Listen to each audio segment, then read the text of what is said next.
Martin! Martin! I want my lawyers on the phone, I want their lawyers on the phone, and I want a sort of collection of lawyers scattered about the place because I'll probably want them as well. Get on with it, Avanti. I've got to record this now. Christ.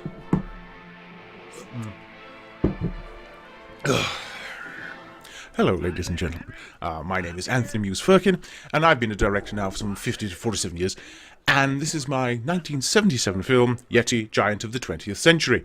You catch me today in an ever so slightly distracted mood, so my sincere apologies in advance should my normally thorough and laser-like commentary be somewhat fragmented, shall we say.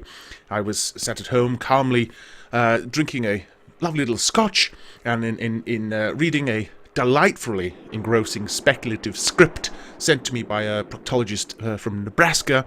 It follows the trials and tribulations of a canary trapper suffering from post-traumatic sex disorder, when I received via courier an advanced copy of a scandalous book, a disgusting tome that claims to lift the lid on several Hollywood scandals and those involved. I, of course, hold no truck with such lecherous allegations brought upon myself or others, and indeed shall endeavour to carry on regardless.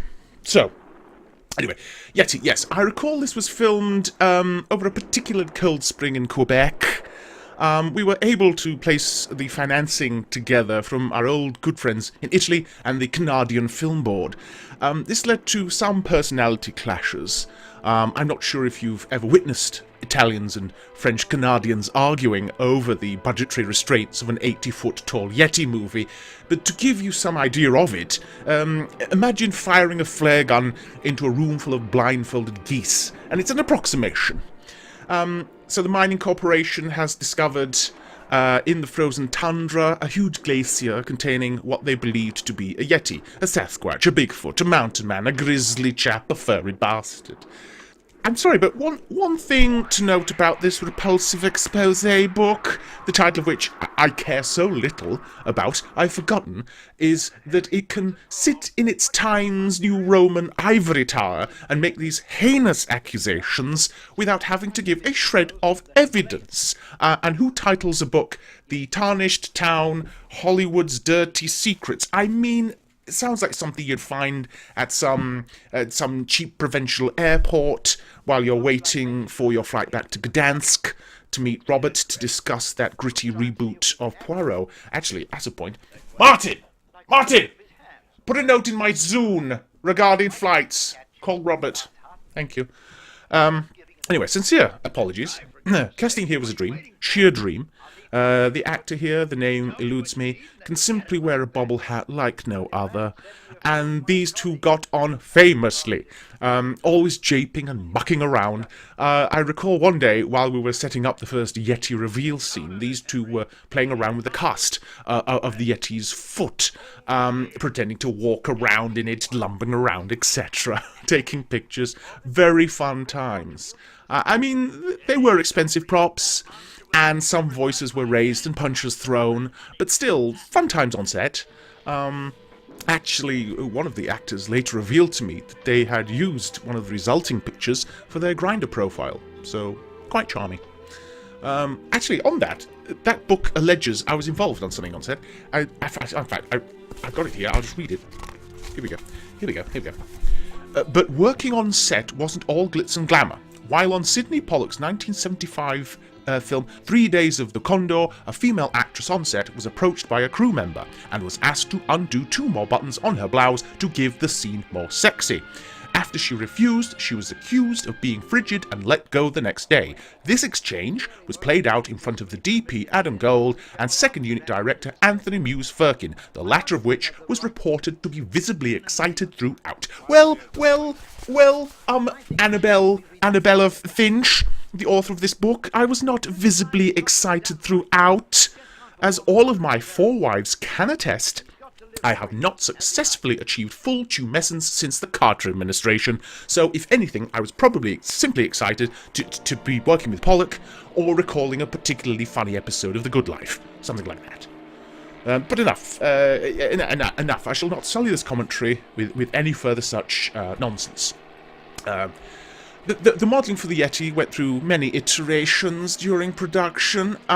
We had toyed with him being slightly less hirsute, but some concern was raised that this would raise sort of a penis problem. Did we have the budget for a substantial loincloth, etc.? In the end, it was simply an issue of money. We had flown in 4 metric tons of hair from Romania, so we just went with the look you see here. God alone knows what the hair was actually from, originally. One would presume feral dogs, or perhaps particularly enterprising prostitutes. Here the Yeti man is airlifted into the high stratus of the sphere, so as to perhaps revive his prehistoric heart organ. Wonderful scene, wonderful shots here. I wanted to not just film your average workaday creature feature, but also try to tie in some environmental message. The ravaging of nature by man, the cruel experimentation we dearly mete out to nature for our own gain. I think we really delivered that more nuanced package. Yes, there was some critique at the time by some wags in the newspapers that we had essentially unleashed an 80-foot Barry Gibb onto the world, but those kind of reviews were tomorrow's chip wrappers as far as I was concerned. Actually, on the kind of gutter journalism, I feel the need to just read one more excerpt from Mrs. Finch's book of trash. Here we go. The casting couch was a regular and normalized feature of the Hollywood movie elite. Indeed, several of the highest paid executives were known to promise big movie roles to those unfortunate enough to succumb to their advances. Director Patrick Dennison was accused by several actresses over 5 years of brazen molestation. But the ranks closed in for protection. Anthony Mews-Firkin, a close friend of Dennison, was quoted as saying, "I think this is all a bit of a storm in a teacup. I'm happy to put a few in the ground if it's going to get good publicity. Otherwise, some form of charity can be set up, surely. Now let's set this record straight, shall we? I recall this interview. Now, at the time, I was on set of my unreleased 1989 film Timmy Doesn't Live Here Anymore. The Peruvian coming-of-age tale of a boy with a false neck. This set was deep within the jungle, and I've handed a satellite phone with very poor reception, and I did not hear brazen molestation. I heard Asian deforestation. Hence my response. I'd be happy to plant a few trees in Malaysia for some marketing buzz, or give a little to some charity. And for Dennison being a close friend. Well, if by close friend you mean he borrows your ride-on lawnmower in 1986, then blanks you for the best part of a decade, then again, I guess Miss Finch, then he and I are bosom buddies. But I digress. I digress. Back to the wonderful art of film here. Now, we were very lucky with our casting of the Yeti himself. A delightful young man from Italy called Massimo. Second name escapes me. Delightful, lovely chap. He'd recently completed a season of Jesus Christ Superstar in Turin and was very keen to make the leap into movies. In fact, for his initial audition, he attended still in his Jesus costume, and he gave a delightfully mournful performance of the Yeti as the Messiah. It was startling to behold.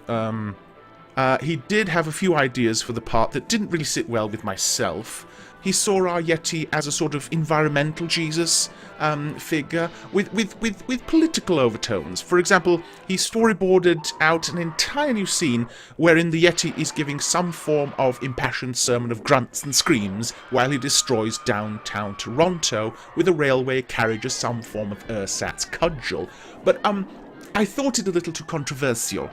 For filming in Italy particularly, especially when the subtitles for the scene reveal this caterwauling sermon is on the subject of the papal handling of Nazi gold.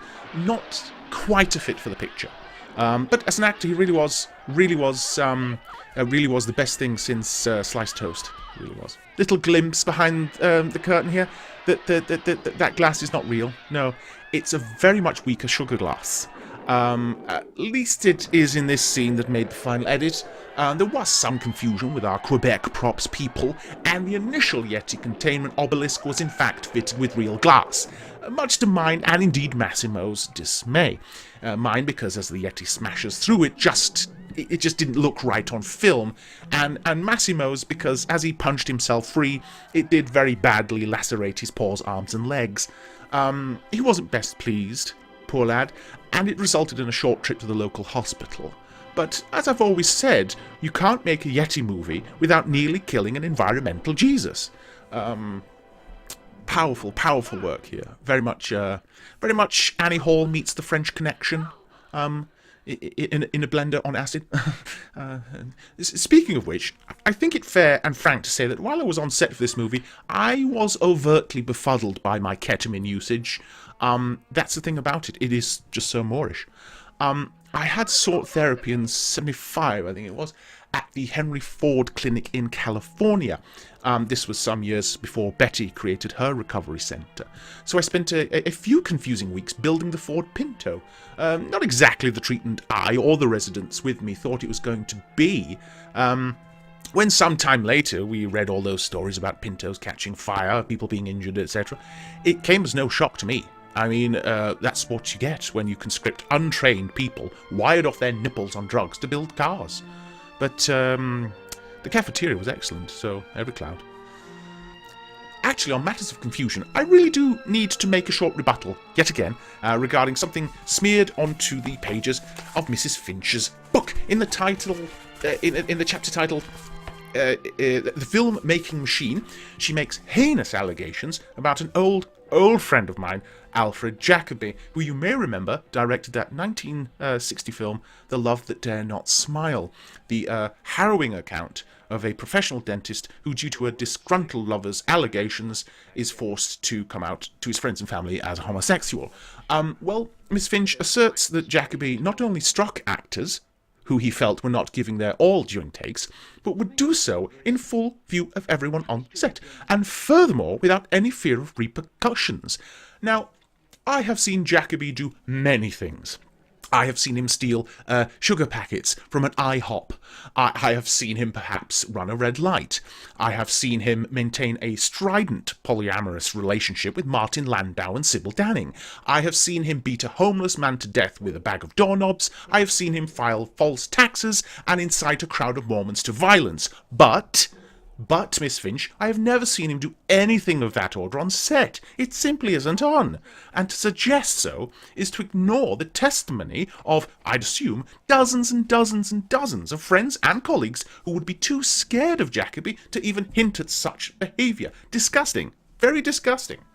But anyway, we were sadly forced to keep the recapture of the Yeti off-screen due to a rather unfortunate event regarding the budget.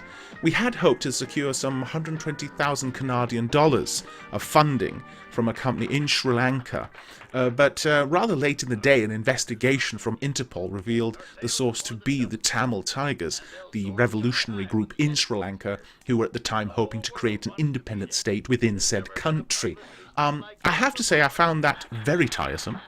It's not uncommon for film funding to come from all manner of organisations, of all political leanings. I'm reminded of the original 1977 Pete's Dragon that was largely financed via the Communist Party of Peru. Now, I mean, you won't find that on any paperwork, but it was an open secret within the industry. I mean, it doesn't take a genius to hear the similarity between the songs Puff the Magic Dragon and The Red Banner. Shaving scene. Little bit of light-hearted joviality here. I remember the actor being shaved, the name of which escapes me, was originally scripted to undergo a full-body wax. We'd storyboarded him on his back, wax strips torn off as he reacts with exaggerated pain and discomfort. It was all very amusing. The bobble hat man, confused as to his reactions, etc. Finally, he'd turn onto his back, wax applied to his nether regions, and at the violent ripping of the strip, we'd have a wonderfully comical swanny whistle and a freeze frame on his contorted face. End scene, very funny, lovely stuff. But sadly, the actor had recently undergone an operation to remove a vestigial tail, so we rewrote the scene on grounds of decency. Canadian flags there. The tourist board was really very keen to place as many flags in there as possible, as to really emphasise the film's origin. I recall the Italian side of the production wanted something similar, but instead we compromised by having a line of promotional pasta sauces released under the movie's premiere. They never saw the light of the day. Sadly, some problem with manufacturing plant in Belgium. Don't know what will happen, really. We called the company's offices numerous times, but sadly no carbonara to offset the flags. But that's movies. Let the carnage begin. And Massimo really was in his element here. The wounds on his paws, legs and feet had only really started now to heal. So he still bore the fury of an environmental Jesus, Yeti thwarted by shattered glass. Lovely work. Lovely work. I recall this scene came directly from one of my night terrors, actually. Spring of '76, alone in a cabin in the south of France, trying to work on rewrites for Werner Herzog's never-completed erotic Batman reboot. I awoke from a fitful nap, and bam! There it was. Very powerful. Wonderful special effects. In fact, on special effects, I recall a young chap skulking around the set while we were filming the Yeti scenes. A cagey little chap. He had a little beard, baseballing hat. May he perhaps have been taking notes? May he have been a little Mr. George Lucas, perchance? Perhaps we shall never know, but he was there during the shoots very often, and seemed to keep his beady little eyes on all that we were doing. I mean, I have no evidence to suggest it was George. He seemed to answer to the name Julio and was seen bringing the meats out back to the catering truck. But one can never say. To this day, I see a little of our Yeti whenever I see Mr. Chewbacca. I'll say no more. My lips are sealed. Your secret, George. You're safe. No, but seriously, George, give me a call. I have a biography on Daley Thompson that I think would make a fantastic 10-part miniseries. I think Armstead meets Cool Runnings. Seriously, call me. Here we are again, contrasting the violence and animalistic nature of the Yeti with some good old-fashioned comic relief. That gentleman there, little cameo from the mayor of Toronto at the time, Edmund P.K. Originally he had lines, but rather tragically he was afflicted with a French accent, so of course we had to cut them. Wonderful crash zoom reverse dolly tracking shot there. Now, I've been deftly quiet about the gorilla in the room, as it were. I don't like to deal in tittle-tattle when it comes to my work, but I think you'd think of me remiss to avoid the obvious comparisons between the 1976 remake of King Kong with our own Yeti movie. Inspiration and influences are difficult mistresses to court. They are flighty. They are swift whimsies burning too bright within the imagination to contain and categorize. So when we received a cease and desist order from Paramount Pictures in early winter of the late June of 1977, we were all rather shocked. Happily, we avoided a rather ugly court case. We met with several executives from Paramount and hashed out a few details. Our Yeti was not to be attacked by jets or helicopters atop a skyscraper. Our Yeti was not to fight a giant snake. And most importantly, they felt our Yeti should not, in fact, be called King Yeti, the hairy wonder of the world. These very minor changes were made so as to not muddy the large-scale creature feature movie waters. I can't say it affected our production too badly. We had scripted such events to befall the Yeti, but it had become very obvious very quickly that we would not have the budget for the jets or the helicopters. Anyway, I think we managed to scrape together a crop-dusting plane from some friend of a friend within the crew, but at best that attack would have looked like we were trying to give the Yeti a troublesome asthma attack. Lovely footwork again. Now, the actor here, the name eludes me once again. He really was a lovely man with a tragic life. In an unguarded moment on set, he told me both his mother and father died during giving birth. His mother via some medical complication. His father, upon seeing this, instantly took up a spade and dug his own head off. Tricky thing to do, of course, but with the right motivation, it can, I'm told, be done. Very sad, very sad. After acting, he went on to create and manage a very successful dune buggy enterprise with the then young actor Jimmy Smits. So, as God takes with one hand, he gives with another, as is ever the case. Actually, on the subject of tragedy, and I do beg your pardon for bringing this crap bag back into the commentary, but I really am quite riled by this book. Now, in a chapter laughingly entitled Death Comes to Frogtown, Miss Finch clumsily recounts an incident from the 1988 film Hell Comes to Frogtown, starring the wonderful wrestler Rowdy Roddy McPiper and the delightful Sandal Bergman. Now, I was brought in rather last minute as the second unit DP for the post-apocalyptic action-adventure, the original DP being incapacitated by a strident urinary infection, so I know a little of what went on during filming. I have to say, I barely recognise anything Miss Finch recounts within this, well, I'll recount it verbatim. Safety was another factor that was only as important as the cost to production. While larger, more prestigious movies could call upon professional stunt people and animal trainers, those who skirted the low-budget sinkhole of B-movies would employ all manner of loopholes and scams to keep costs down.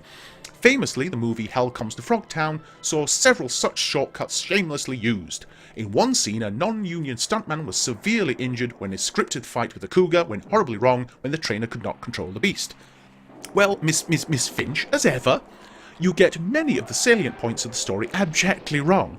First, it was not a stuntman, it was the prop master, who was at the time applying Vaseline to one of our costumed frogs. Secondly, the cougar was uncontrollable because it had been locked in a cage for most of the morning and had certainly got somewhat agitated. I'd like to see Miss Finch manage such a beast in those circumstances. And there was no trainer, technically. It was a friend of the key grip who just happened to own a cougar. And while I will concede there was some injury to the prop master, I'd say at best it was a light mauling. And anyway, we didn't use the cougar in the final edit anyway, so no harm, no foul. It's the spreading of rumours like this that give our profession such a bad name. That and all the things that people have done or said.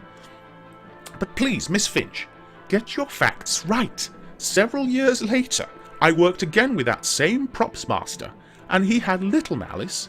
He wheeled himself over cheerily, and we parted company as friends. He said, "Anthony, no hard feelings," and I shook heartily what remained of his hand. Wonderful man. At least I think he said that, tricky to tell with the tracheotomy. Anyway, we come now to the finale of our piece, the Yeti battling the bad bastards. An analogy for man versus nature, some have said. The young boy here, so very glad we gave him no lines. You may be a competition winner, Sonny, but you couldn't act your way out of a toffee-flavoured bag. No, I'm being mean. I'm sure he was a delight to his parents. More footwork. Off-camera death there. We had some battles with the censors, so we're forced into that decision. In the script, the character is crushed by the Yeti and bursts like roadkill in a shrill cacophony of viscera and gore. Censors not having that. Sadly, it really would have added some punch to the end, I feel. Now, I got some criticism for this ending piece. Here, in essence, the actress turns to the Yeti and rather bluntly asks him simply, "Please leave." And then he does. Some saw this as a terrible cop-out, a massive anticlimax. Personally, I saw this ending as a classically ambiguous take on the action genre. We expect him to be brought down in a firefight, so let's have him mournfully turn to the camera and slink off to the ice flows. Certainly audience reaction was mixed to the point of anger. But it leaves our story with an open-ended gravitas. It allows the viewer to wonder upon the future of said Yeti. And it was cheap.